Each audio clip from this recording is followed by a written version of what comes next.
is no way you can go through a mail-in vote without massive cheating. Universal mail-in ballots is going to be a great embarrassment to our country. 美国总统川普对通讯投票始终视如粪土。美国爆发新冠疫情以来，总不厌其烦告诉国内大众，11月大选若采通讯投票，100年民主老店必将爆出大量舞弊情事，玷污美国民主。但过去1周，川普对美国的最大洗礼是他再度轻巧转身，站在个人对立面。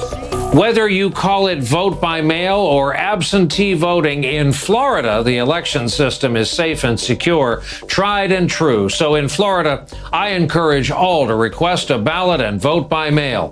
川普收起过去对通讯投票毫无科学根据的舞弊质疑，连日倡议新冠疫情人质的佛州采行通讯投票进行总统大选，鼓励该州选民以此法守护民主价值，且坚持佛州选举系统清廉干净，足以令选举结果公正。理由是他口中大言不惭的颜色正确。So Florida's got a great Republican governor, and it had a great Republican governor. It's got Ron DeSantis, Rick Scott, 2 great governors. In the case of Florida, there aren't too many people that would qualify. They're so well run. Florida's a very well run state, low taxes, low everything. They've done a great job, really a great job. 但同场白宫记者会上，川普却直指近日在疫情考量下，于深夜颁布法令改采全面性通讯投票，准备向选民陆续寄发选票。民主党主政的内华达州是发动深夜政变，想借新冠病毒窃取内华达州选举结果。Now you're talking about like Nevada, where last 2 nights ago they went out and in the darkness of night without people, without having any meetings of the public, without having anything, they approved a ridiculous, you don't have to look at signatures, you don't have to approve anything, you can have double mailings, you can have all sorts of things. Nobody's ever seen anything like it. It's a disgrace. I mean, honestly, it's a disgrace. 川普因州质疑，无非是选举考量。个人内华达州民调始终不见起色，落后对手拜登。2008年总统大选以来，内华达州便归于民主党麾下，从未变节，无需多费唇舌争取的必败之地，自然无需好言相对。反观佛州对川普重要性截然不同。4年前协助击败希拉蕊，选举人团票29张。全美第3多的关键摇摆州，65岁以上长者占全州选票的21%。川普为说服个人当地年老支持者不因疫情放弃投票，通讯投票显然是他考量当地严峻疫情下想出的最大公约数。So in the case of Nevada, they're going to be voting in a matter of weeks, and you can't do that. I can't imagine the post office could do it. All of a sudden, they're supposed to be dealing in millions of ballots. But Florida's done a great job, and we have total confidence that if you mail in your ballot in Florida, it's going to matter. 善于制造混乱的川普其实并未放弃对通讯投票进行攻击，甚至从过往的污蔑诋毁转为企图影响11月选票寄送的政治谋算。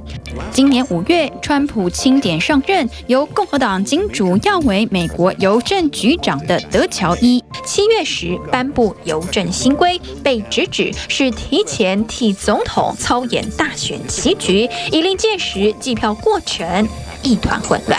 Postal workers are now instructed to leave mail behind if delivery would force them to work overtime. That's a reversal of long-time policy.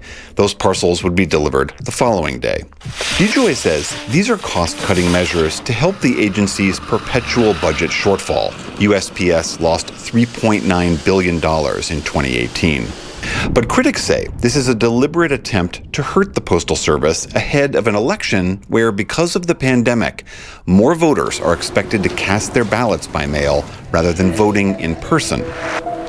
美国邮局工会私下投诉美国多家媒体，直言新局长新气象，看似体恤邮务繁重，降低邮局人员工作量，进而减少邮政负债，其实是别有用心。美国前总统奥巴马在已故美国民权领袖路易斯的追悼会上，便痛批川普根本是司马昭之心，昭然若揭。But even as we sit here, there are those in power who are doing their darndest to discourage people from voting, even undermining the Postal Service in the run-up to an election that's going to be dependent on mail-in ballots so people don't get sick. You could have a case where this election won't be decided on the evening of November 3rd. Absolutely. This election could What's be wrong with that? decided 2 months later. It won't be 2 months, but what's wrong with the proper mailing It could be count? decided many months later. Have you discussed You know with- why? Because lots of things will happen during that period of time, especially when you have tight margins. Lots of things can happen. 川普近日接受美国网媒专访，继续大打阴谋论牌，抛出通讯投票产生的选举结果必遭操弄不公，他将拒绝承认。对川普来说，唯有制造了混乱，他才有在白宫赖着不走的机会。无论最终美国总统大选结果是否再次跌破众人眼镜，如此一位狂打阴谋论牌的大位争夺者，注定将被写入美国史册，并对后世加注警语。